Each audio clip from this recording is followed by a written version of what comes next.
Thank you so much, Mr. Speaker. I'm willing to accept that this government meant well in bringing this budget forward. The Prime Minister claims that he wants to reshape Canada's economy so it's more self-reliant, more resilient, and less vulnerable to outside shocks. Well, that starts with food security, Mr. Speaker. The Prime Minister has said that Canadians should judge his leadership by their experience at the grocery store. If that is the test, then this government is failing it. After 7 months, food prices continue to rise, families are making impossible choices about what they can afford, and the weekly grocery bill has become the clearest sign of a government that is out of touch with the struggles faced by Canadians today. While this Liberal government may believe that the goals of Budget 2025 are noble, the budget itself simply does not achieve them. It tries to be all things to all people, but it fails to deliver on the basics. Canadians want a plan that strengthens our foundation and rebuilds hope, but they also need to put food on the table, keep a roof over their heads, and provide for their families. This budget does not meet that moment. Canada's food price report from 2026 confirms what Canadians, or for 2026, confirms what Canadians already know. If 2025 was difficult, 2026 will be worse. The report warns that families can expect almost $1,000 more in food costs next year. Compared to 2015, Canadians will pay 112% more for groceries for their family. Food costs have more than doubled in a decade, and nearly 85% of Canadians say that food affordability is their top financial concern. Food banks saw a record 2.2 million visits in a single month this year. These are not abstract numbers. They are the lived reality of a country where working families increasingly rely on charity to eat. Yet Budget 2025 does not present a coherent plan to address that crisis.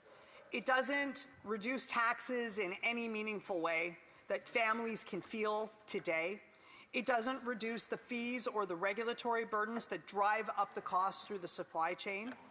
It doesn't relieve the pressure on farmers whose operating costs rose 2.5% in a single year. And if you think that isn't passed on to the consumer through your food prices, then I don't know how to explain the math on that. Fertilizer, fuel, and transportation costs have all increased, and producers were forced to take on 14.1% more debt in 2024, which is the largest increase since 1981. A budget that claims to strengthen resilience should support the people who grow our food. Instead, it leaves them with higher costs and greater uncertainty.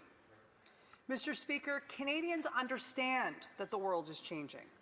They see global geopolitical instability, inflation, rising global competition. But what they want is a clear plan that responds to those challenges.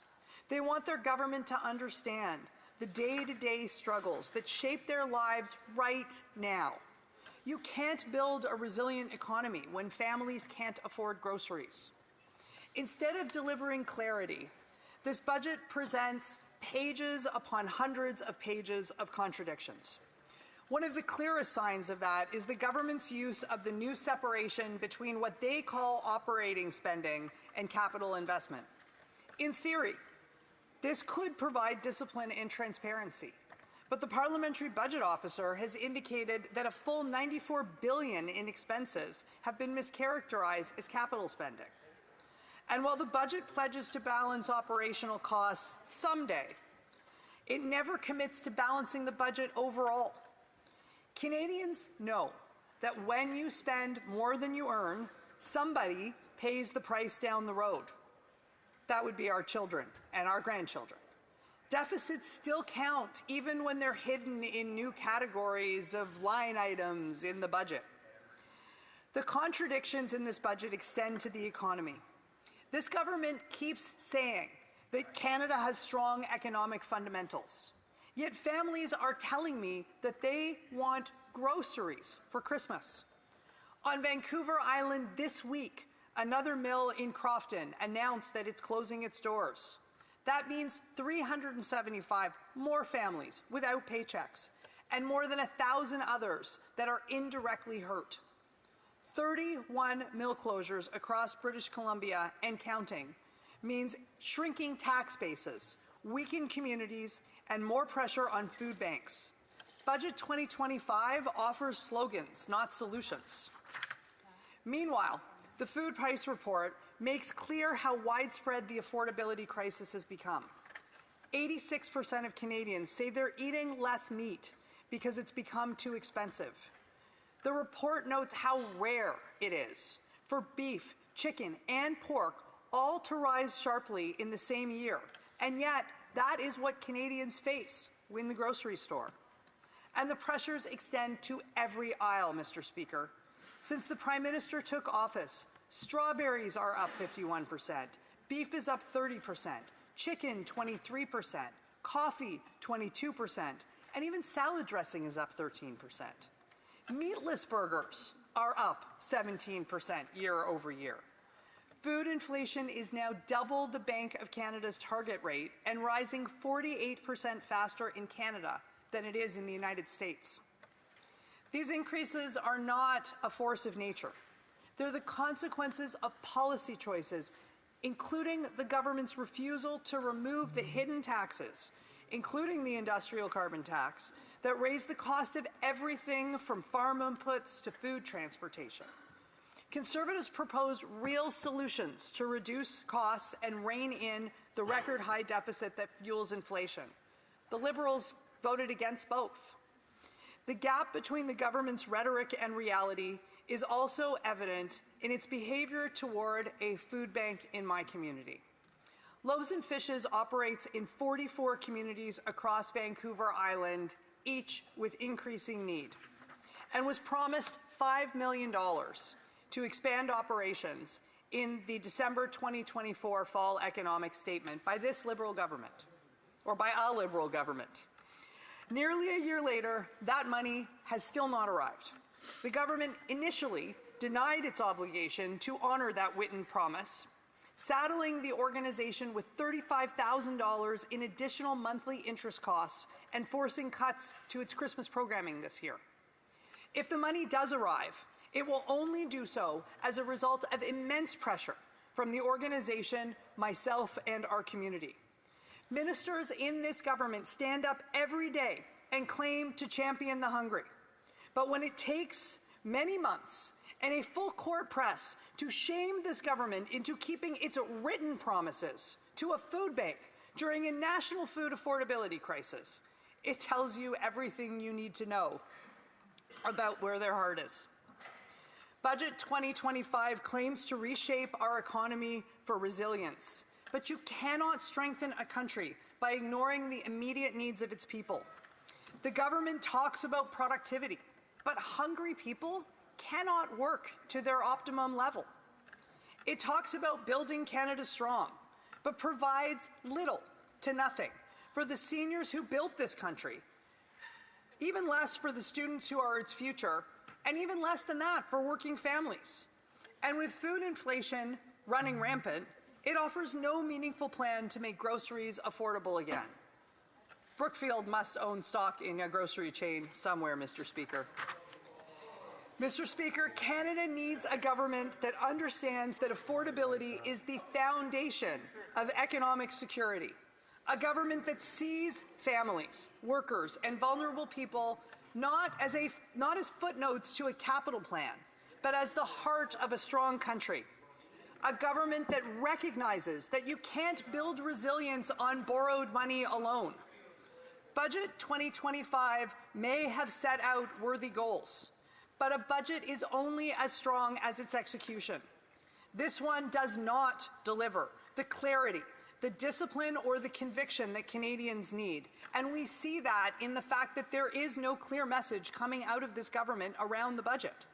It doesn't address the soaring costs of food. It doesn't ease the pressure on producers and on farmers. It does not bring inflation under control. Canadians deserve better. They deserve a plan that works. Conservatives will continue to fight for pragmatic, practical measures to make our lives better. Thank you, Mr. Speaker.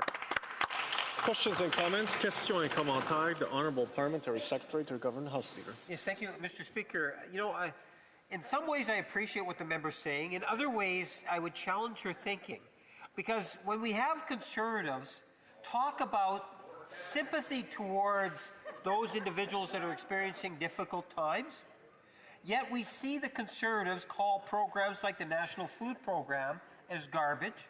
Even the previous speaker from the Conservative Party, when you talk about the programs like the dental program, the pharmacare in particular, dealing with diabetes, ways in which the government is providing fiscal responsibility, which does show that inflation is under control.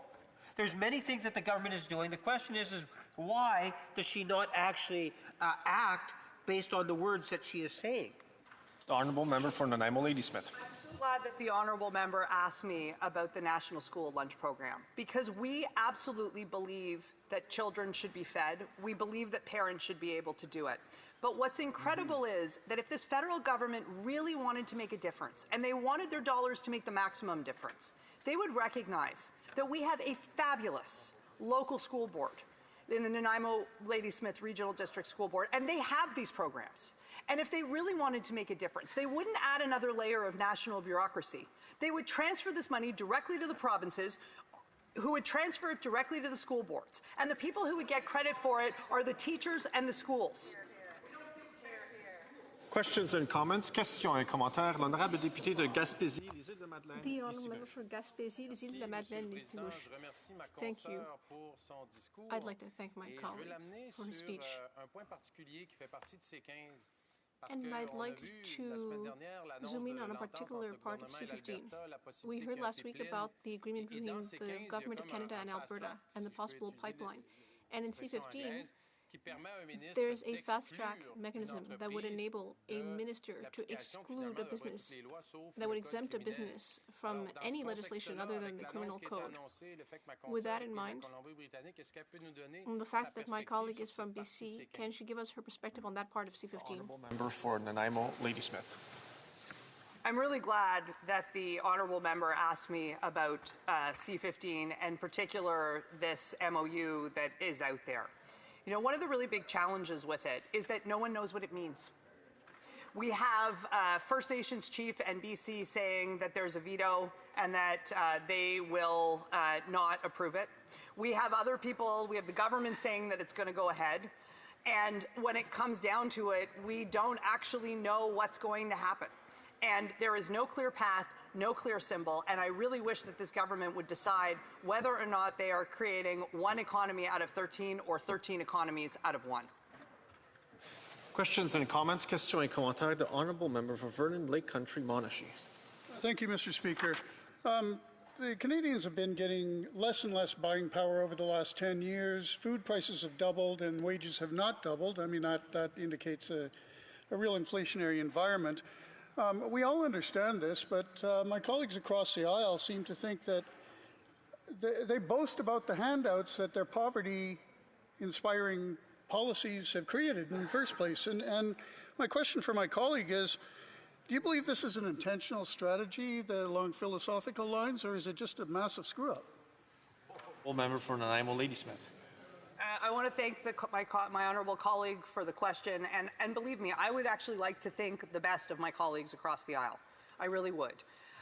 The challenge is that the programs are so confusingly organized that while they do actually help some people, the litany of complaints, the number of people in my riding and in my communities who are having trouble navigating these programs means that the programs that they've established are creating immense backlogs and immense an uptick in a number of calls to my office that of people who are struggling to navigate the system that makes me just wonder what they're thinking when they design them.